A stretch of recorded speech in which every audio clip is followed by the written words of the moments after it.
আজ দুপুর থেকে এখন পর্যন্ত অনেকগুলো ফোন পেলাম, সমস্ত ফোন ফ্রেশার্সদের। বারবার একটাই কথা, স্যার আমাদের ভবিষ্যৎ কি অন্ধকার? স্যার আমরা কি এই বছর পারবো না? আমরা কি এই বছর চাকরি আমাদের হাত থেকে বেরিয়ে গেল? স্যার এই 10 নাম্বারটা কি ওরা পাবেই? আপনাদের দেখুন এই প্রশ্নগুলো বুঝতে পারছি, কারণ একটা পরীক্ষার জন্য আপনারা ওয়েট করেছিলেন 7 থেকে 8 বছর। আর কলকাতা হাইকোর্টের যে রায়, সেই রায় সত্যি খুব দুঃখজনক, যেখানে তারা হস্তক্ষেপ করলোই না এই বিজ্ঞপ্তিতে। ফলে আমাদের কিন্তু এখনো একটা অপশন খোলা আছে। দেখুন, যদি সুপ্রিম কোর্ট যদি এই রায়টা দিত, তাহলে হয়তো ভাবতাম যে ভাই এটাই কিন্তু ফাইনাল। কিন্তু সুপ্রিম কোর্ট রায় তো দেয়নি, হাইকোর্ট রায় দিয়েছে। হাইকোর্টের থেকে সর্বা হলো সুপ্রিম কোর্ট। ফলে সুপ্রিম কোর্টের কিন্তু রায় এখনো বাকি। অনেক কিছু চেঞ্জ হতে পারে সুপ্রিম কোর্টের রায়ে। কি হতে পারে প্রত্যেককে বলবো। একটা কথা বলবো, বেশি করে পড়াশোনা করুন। দেখুন, আপনাকে আগার থেকে থাকতে হবে তৈরি। আমি যা পড়াশোনা করছিলাম তার থেকে আমি 3 ডবল আমি কিন্তু সময় দেব, পড়াশোনা করব।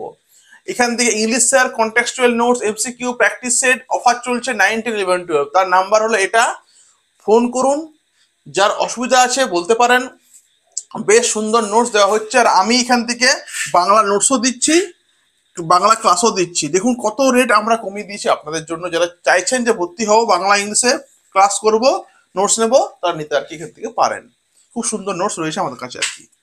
দেখুন কি হয়েছে বিষয়টা, না সুপ্রিম কোর্টে যদি সুপ্রিম কোর্টের রায়, আমার মনে হয় সুপ্রিম কোর্ট কিন্তু একদম নির্দিষ্টভাবে খুব সুন্দর বিচার করবে। তার কাছ থেকে আমরা কেউ খালি হাতে ফিরে আসবো না। সুপ্রিম কোর্ট যে রায় দিতে পারে, সেখানে কিছুগুলো জিনিস কিন্তু উঠে যাবে।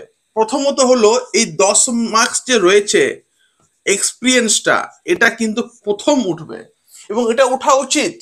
এই 10 মার্কস যদি পেয়ে যায়, তাহলে বাকিরা তো পরীক্ষা দিতে কোনো লাভ নেই।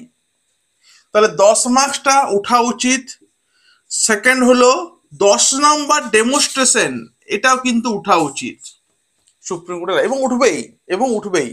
10 মার্কস ডেমনস্ট্রেশন কোনো জায়গাতে হয় না। আর 10 নাম্বার ইন্টারভিউ, এটাও কিন্তু খুবই একটা, কি বলবো, 10 নাম্বার ইন্টারভিউ মানে তো বিশাল ব্যাপার তো একটা। অতএব একটা কথা বলবো যে সুপ্রিম কোর্টের রায়ে এই তিনটে চেঞ্জ হোক। দেখুন একাডেমিক থাকুক, কারণ একাডেমিকটা 10 মার্কস থাকুক। একাডেমিকটা ভালো, কারণ বহু ছেলে মেয়ে যারা পরীক্ষা যারা দিয়েছিল 2005-এর আগে, মাধ্যমিক, এইচএস, ওদের কিন্তু মাধ্যমিক এইচএস কম আছে। ফলে একাডেমিক 10 মার্কস থাকতে থাকুক, কিন্তু এই তিনটার কিন্তু নিপাত চাই আমরা। এই তিনটে যেন আর কি উঠে যায়। তিনটে উঠলে কিন্তু খুব সুবিধা হবে আমাদের ফ্রেশার্সদের জন্য। কারণ চাকরি সবার দরকার, আপনার দরকার, আমার দরকার, সবার দরকার।